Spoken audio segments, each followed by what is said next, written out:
Vivifica-me segundo a tua misericórdia, e guardarei os testemunhos oriundos de tua boca. Quem pode repetir o 88?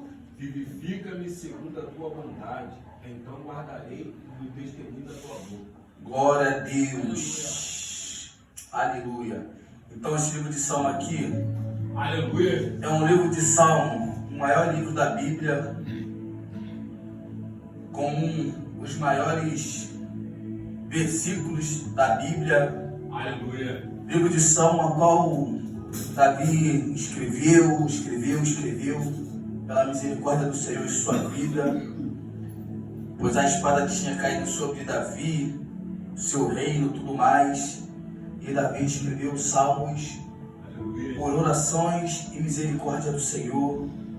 E sabemos que aqui Davi está dizendo para desviar os olhos dele de toda a vaidade. Está dizendo para Deus vivificar o caminho, e assim na nossa vida também, para nós desviarmos nossos olhos da vaidade e nos vivificar no caminho. E o 82 vai dizer para vivificar segundo a sua bondade ou segundo a sua misericórdia, e guardar os testemunhos oriundos de sua boca. E no Salmo 103, versículo 103 vai dizer: quão doce são as tuas palavras ao meu paladar, mais que o mel à minha boca. Então nós temos que sempre fazer isso também, dizer ao Senhor para ter misericórdia de todos nós, para que o Senhor venha vivificar o nosso caminho, e para que as palavras do Senhor venham a ser como mel, muito mais do que doce, sobre o nosso paladar, sobre nossa boca, porque a palavra ela nos enche. Quando nós se alimentamos da palavra, quando nós pegamos e botamos o nosso fogo sobre o altar, como foi dito pelo Rian, sobre o altar colocar o fogo, mas antes de colocar o fogo sobre o altar, nós temos que limpar e tirar as cinzas, para que o fogo venha a ser atendido novamente, porque o fogo não tem como ser aceso através de cinzas. Se o seu fogo pegou e seu fogo acabou, joga as cinzas fora e pega e taca fogo de novo. Faz assim como o apóstolo Paulo fez na ilha de Malta.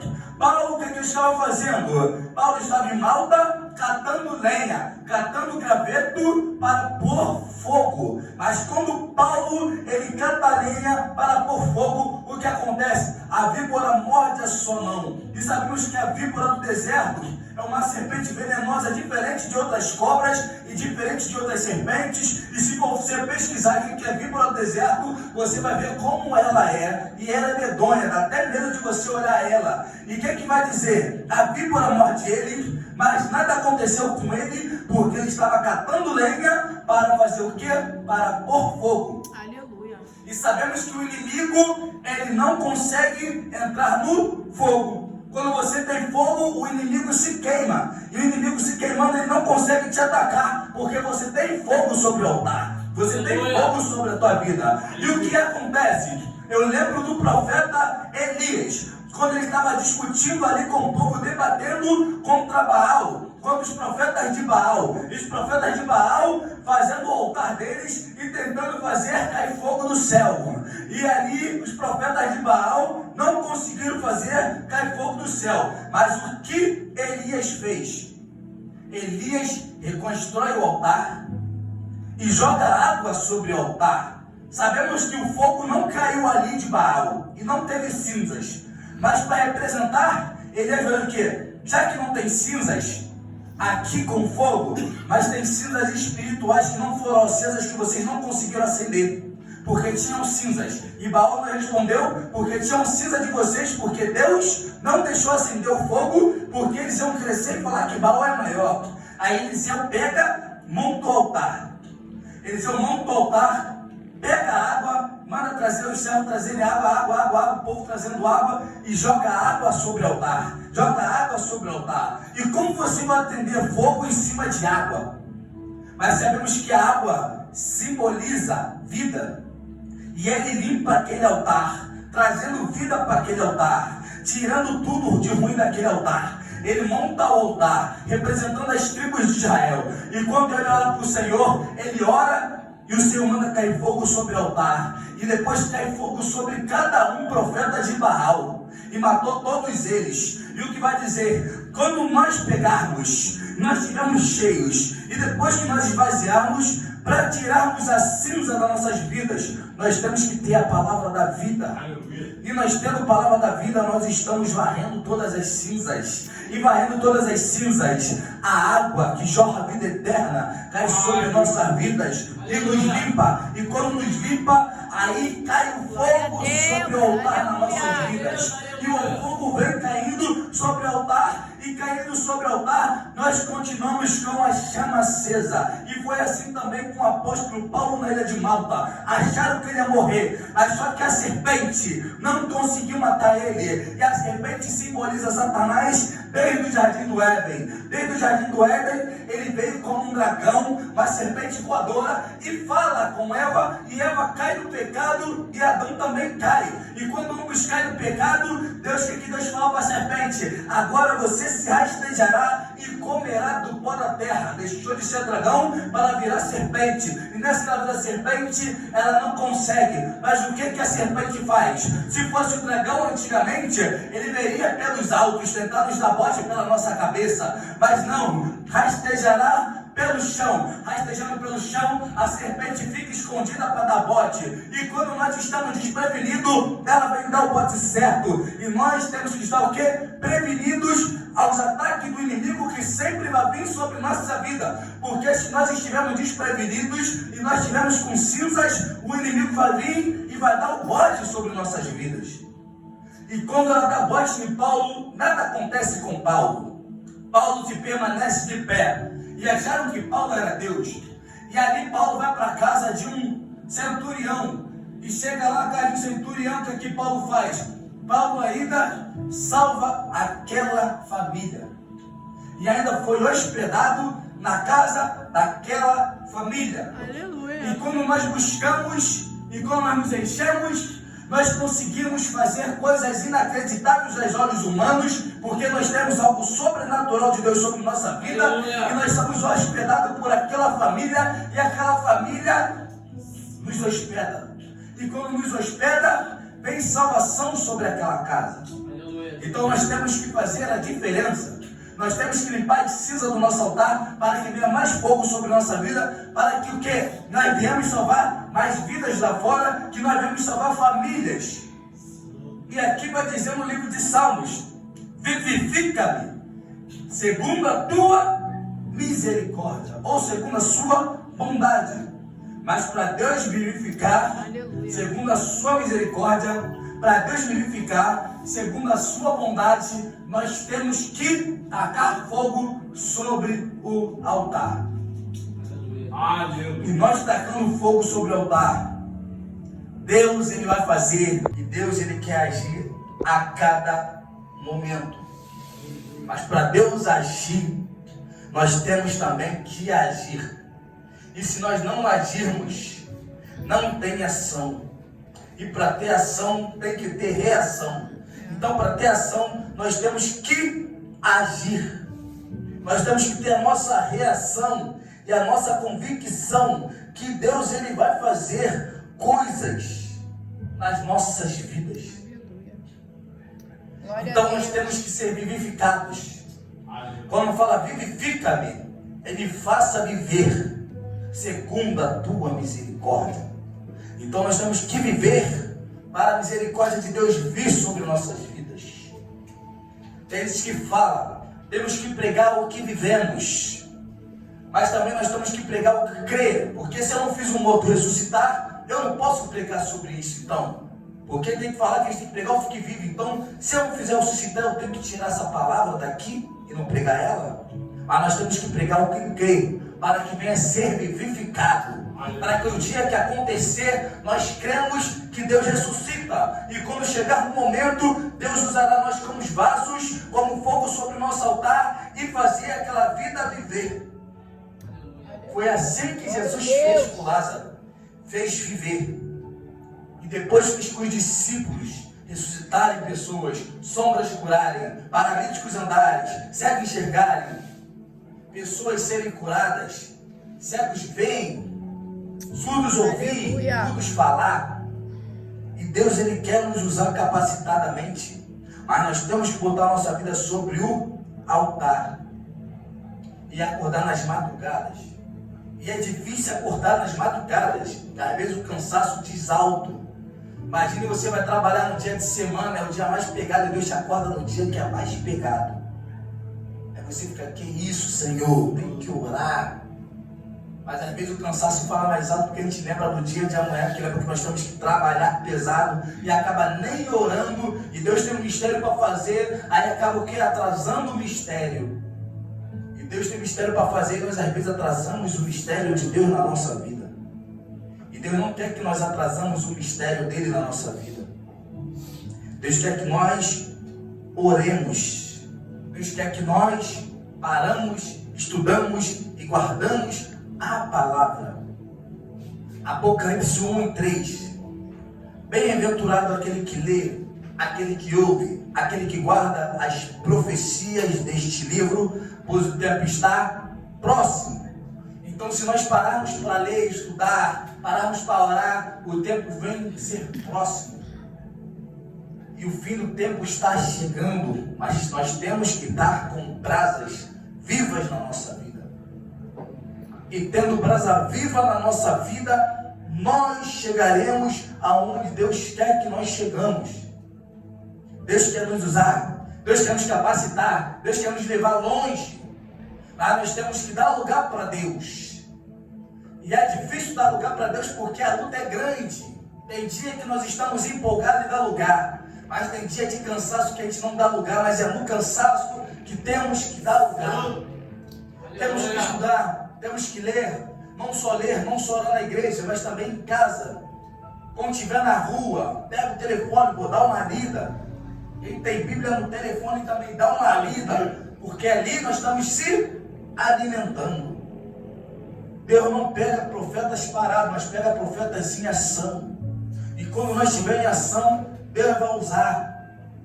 E nós tendo em ação, Deus vai nos usar tremendamente para dar livramento para outras pessoas, para curar outras pessoas, para levantar outras pessoas, para pegar e lutar contra o inimigo. O fogo sobre o altar da nossa vida vai queimar o inimigo espiritual. Ele não vai conseguir chegar nem perto. Diz a Bíblia que ele está ao nosso derredor, não ao redor, ao nosso redor, campantes ao nosso redor, e ao nosso derredor, um pouco mais à frente, está o inimigo nos observando.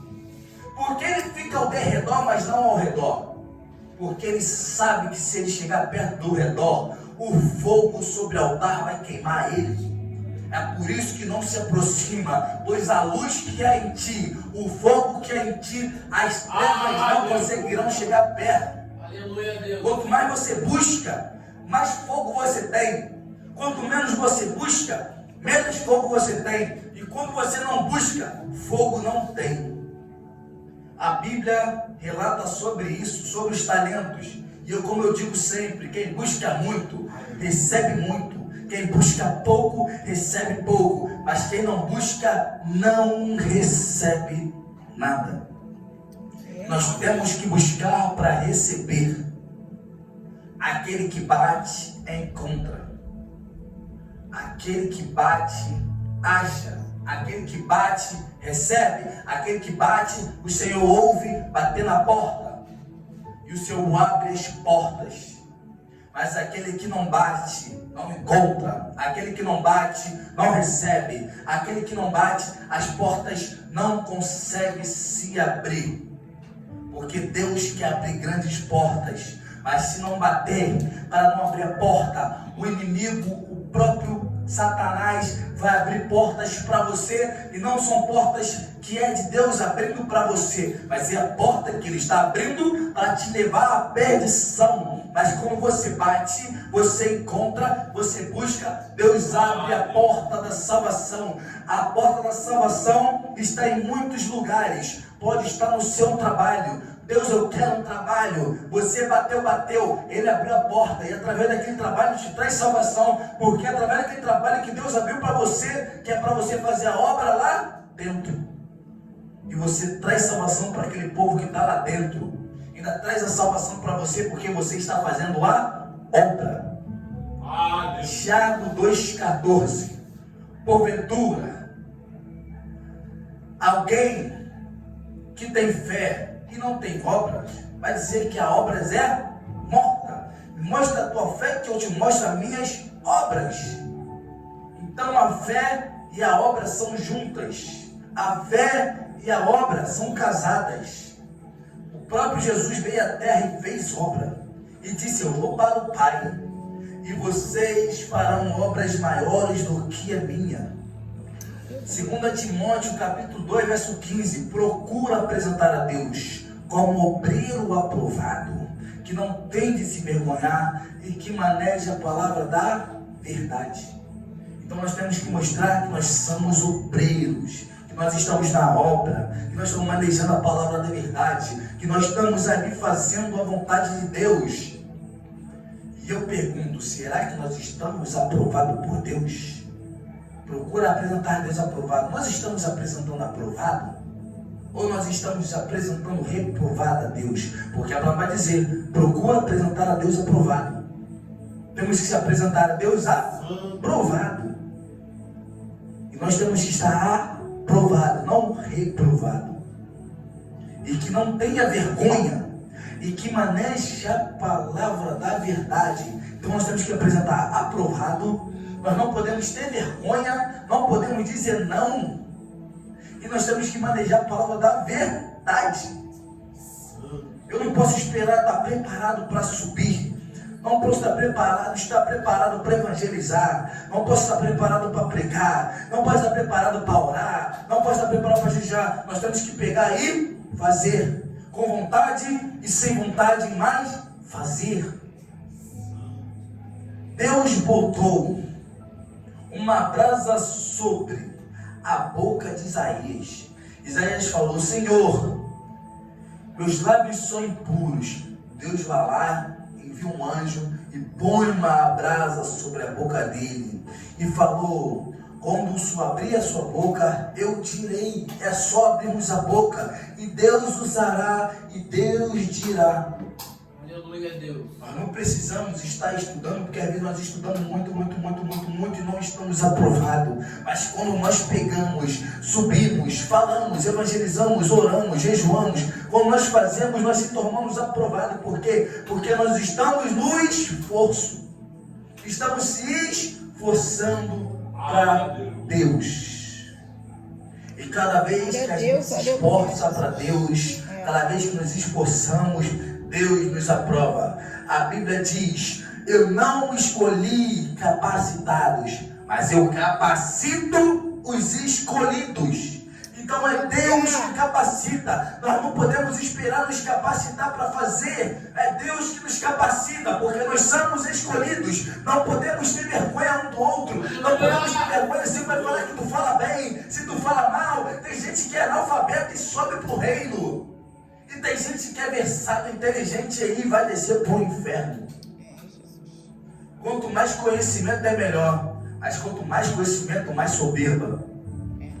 É melhor ter o conhecimento normal, que nem fica melhor e nem fica soberba. Quanto mais você sabe, mais você quer ser melhor que os outros. Quanto mais você sabe, mais orgulho. E Satanás foi expulso do céu pela vaidade. A Bíblia diz sobre vaidade. Não é vaidade de botar uns cílios, de fazer a sobrancelha, de cortar o cabelo, de andar bem. Isso a Bíblia diz que nós temos que cuidar de si. Mas a vaidade que a Bíblia fala sobre essa vaidade é a vaidade da soberba. Satanás foi vaidoso. E a vaidade dele corrompeu ele e tirou ele do reino. A vaidade que a Bíblia vai dizer é a soberba. É querer ser melhor que o outro. Pois ninguém é melhor que ninguém. Ninguém sabe melhor que ninguém, porque todo mundo vai entrar no mesmo buraco.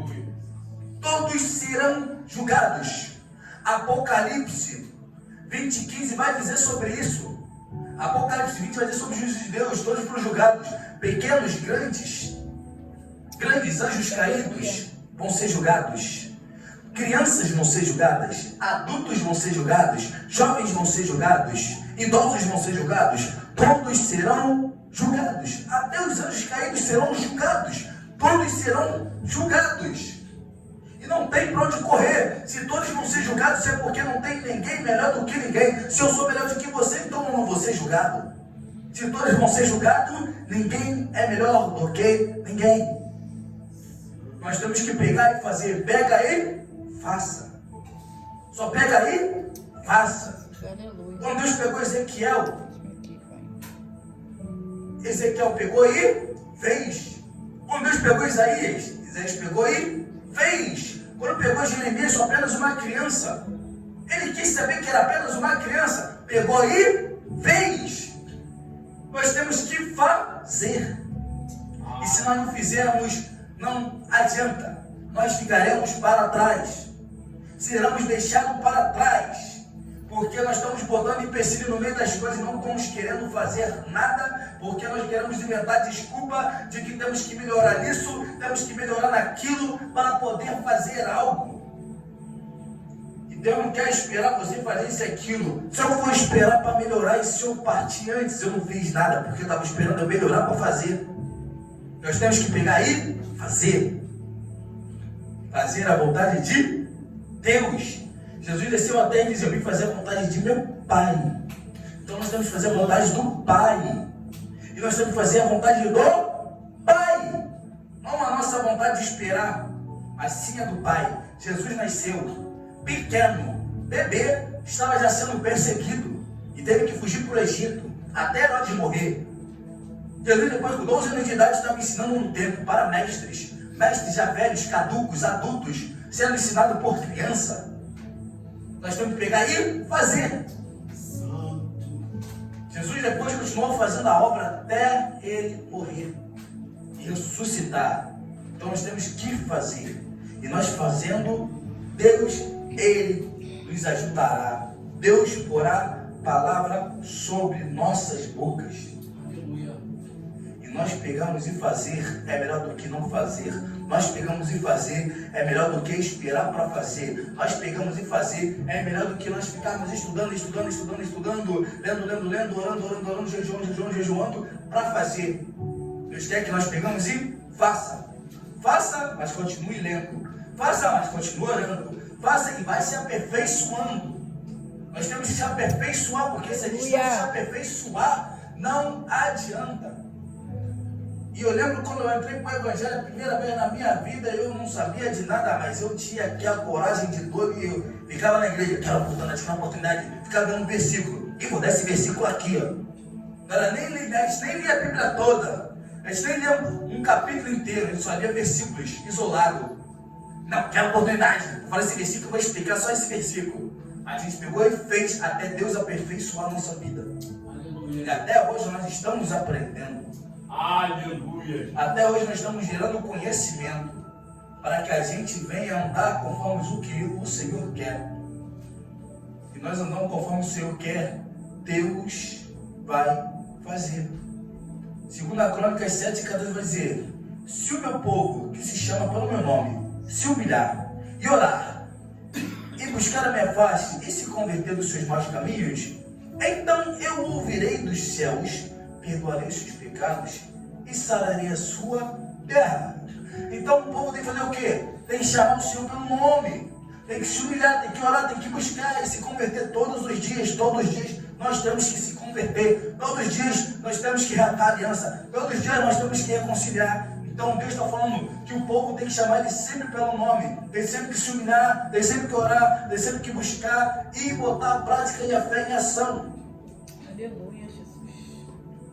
Se não tiver ação, não tem reação. Mas para ter reação, tem que ter ação. Eu não oro, mas eu dou a palavra. Eu não dou a palavra, mas eu oro.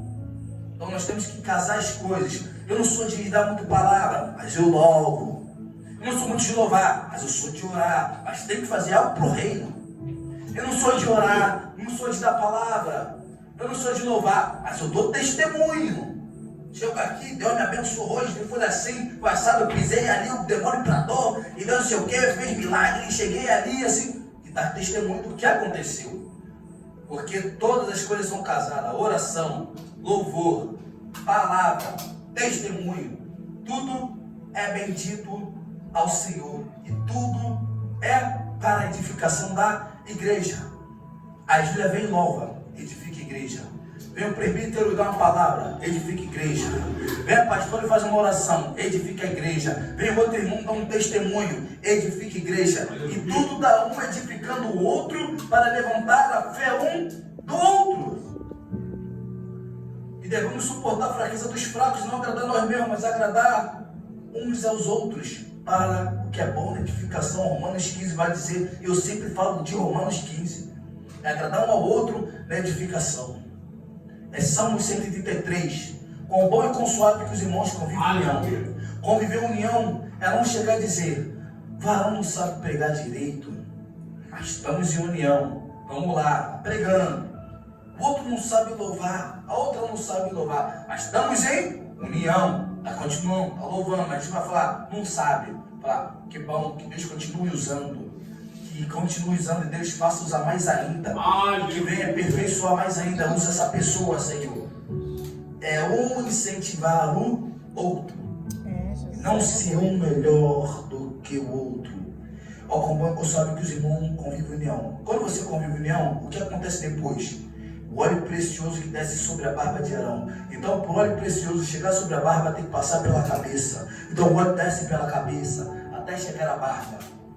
Então, nós temos que entender que quando nós convivemos em união, o óleo precioso desce sobre nossas cabeças, desce sobre até a nossa barba, nossos queixos, até pingar no chão. E mostrar que o óleo do Senhor está sobre nossas vidas. Então nós temos que entender que a fé e a misericórdia do Senhor é nos vivificar para que nós viemos se manter de pé, vivos na presença do Senhor, buscando o Senhor e vivificando para que a sua misericórdia dura para sempre. E nós vamos deixar essa palavra para o nosso coração. Não é gritaria, não é pula-pula, mas é na calmaria para nós entendermos a nossa vida e vamos botar a fé e a ação em prática para ter reação. E agradeço a oportunidade.